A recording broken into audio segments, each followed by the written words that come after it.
Welcome to our channel, ladies and gentlemen. Nairobi Governor Johnson Sakaja is a man who I fail to understand. During the campaigns, people had faith in the governor. He used to tell us, "Nae itawak," and he seemed to be a man who knew the problems and the predicaments of Nairobians. He had become a senator. In fact, he was given a name, the Super Senator, together with Wutula Kilonzo Jr., who is also a governor now. And even during the debate between him as the UDA candidate and Polycarp Igathe as the Azimio candidate, people concluded that governor had scored above Polycarp Igathe because he was on top of things.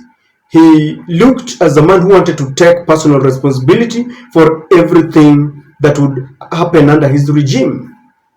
But if you looked at Nairobi, whether it is the litter around the cleanliness of the city, the water shortage, the cartels, he is unable. But if there is something that has become a menace and he needs to reign over, is the manner in which the city askaris, others known as kanjos, are dealing with the people. They are very brutal. And if he's not very careful, this is one of the things that is going to damage his image and his legacy. Today, they were arresting people, and I believe they could be right in arresting people who don't comply by the bylaws, the city bylaws. But I wanted to look at how they are dealing with the people. They even left some ladies there unconscious, helpless, after, is it something that what I could call torture? Kindly take a look at this so that we can discuss this together.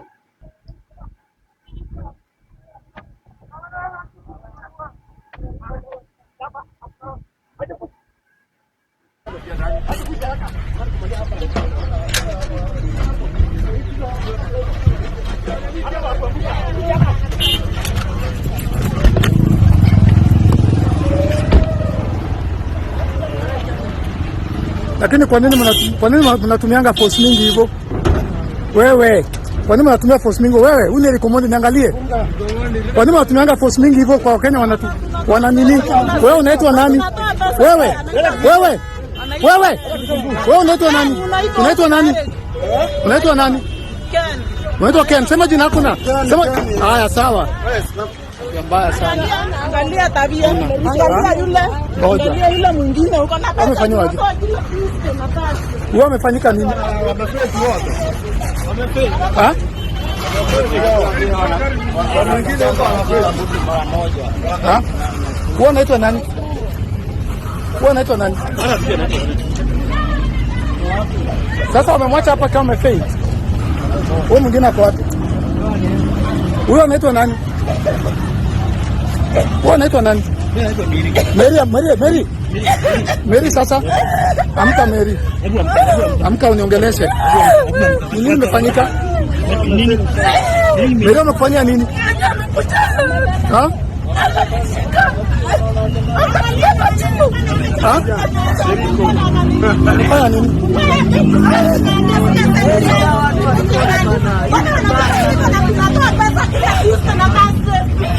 Wamefanya nini? Mary wamefanya nini? Wamefanya nini? Hebu shika hii. Ushike hapa.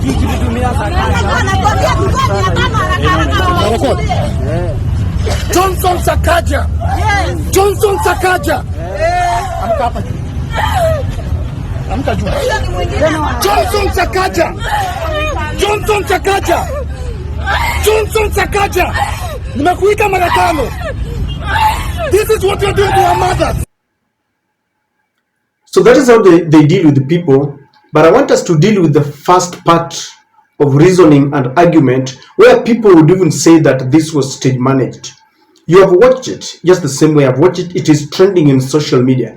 Do you think Omondi can call the Kanjos, the city askaris, and they stage manage that you arrest people and then you leave around some two women lying on the ground, and then we take pictures for clout chasing or political mileage or whatever it is. I don't think so, because the city askaris cannot collide with Eric Omondi to have some political mileage, yet their name features there very negatively. And Eric started by asking, why do you use a lot of force? Let me tell you something. The askaris have got their role to play, and they usually come with a backup, a police backup.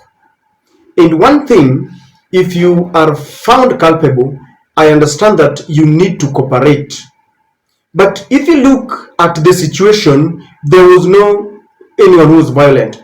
If I had seen people throwing stones or chasing them or doing what, I would have said that maybe in that fracas this kind of thing happened. But it looked peaceful.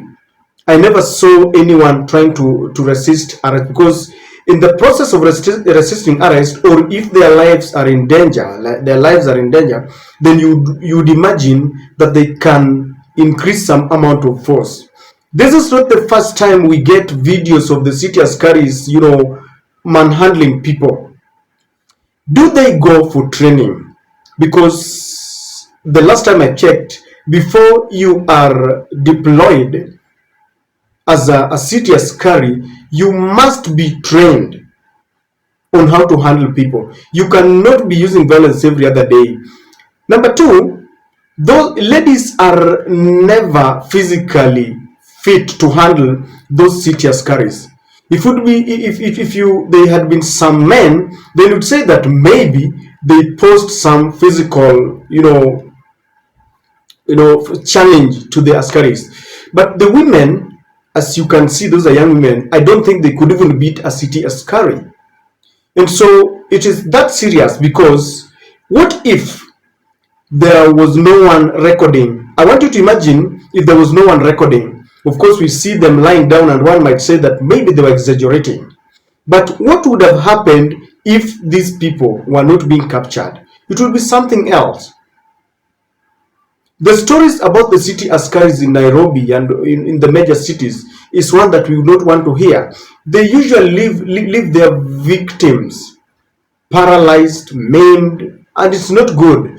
And Sakaja must reign over these people. They can only perpetuate this kind of physical and brutal force against Nairobians if it is allowed by Sakaja himself. If Sakaja gives a warning, if Sakaja, gives a stern warning and maybe relieves one of their deputy for misusing their authority, then it will not happen. Usually in government, people, the employees or civil servants or askaris will only perpetuate that which they know is being protected at the offices. If it is the national government, something that is protected by Ruto himself. And so Sakaja is one person who might just have he might serve his first and last term in Nairobi, because if you do an opinion poll today and ask people whether Sakaja has managed to fulfill whatever he gave the people, then you realize that he has not. The level of corruption in the city is at high levels. There are misuse of funds, and in fact, sometimes back I saw the Nairobi MCA saying that the Nairobi staff are now on a safari spree. They would go for benchmarking in Europe. They come back. There were some allegations that they would even change their clothes at the airport, go back. Why? Because they want those allowances and per diems. And it is not working for us. If you had a chance of listening to Sakaja during the campaigns, you would think that for the first time we got an angel in town. But I don't know what is happening in Nairobi. I listened to the first governor of Nairobi, Evans Kidero. I listened to Sonko. I listened to Sakaja. If there is one thing that has become a problem, is dealing with cartels. And sometimes I don't know if there is one who would wake up one day and just decide that I want to deal with these cartels. What is the worst that can happen? whether it is the water cartels, the city engineering where buildings are collapsing. I don't know what is happening. In fact, there was just last week, Sakaja told us that he was unable to control hawkers in Nairobi. And he said he needs the backup of the national police to help him. And maybe it is because of the stumbling blocks that are being placed in front of him from the very, very senior leaders in this in UDA. The other time, you know what happened between him and Rigathi Gachagua when he was trying to decongest the city, and Rigathi said you cannot remove our vehicles from the city because they belong to our people who voted for you. So I know there are myriad of challenges that he's facing, and he's equal to the task. That is why he went there. He should think of the people who voted him in, not the leaders. And if there is any kind of sabotage, he should come and tell the people that I'm failing because of the senior leaders in the UDA. But on the matter of the city askaris, Governor Sakaja must pull up his socks, because there is no reason we should be building enmity between the city askaris and all the city tax collectors and the common mwananchi.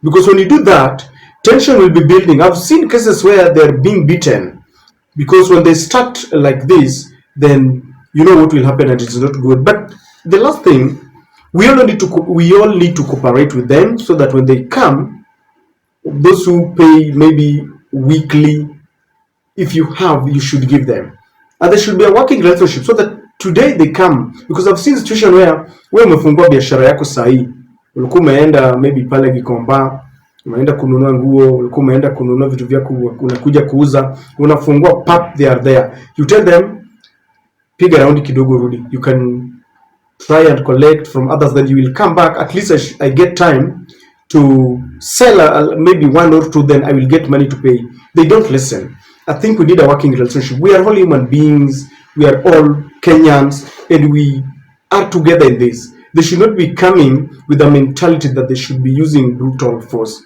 And Sakaja must take up this matter and bring sanity and order in the city. And that is my take.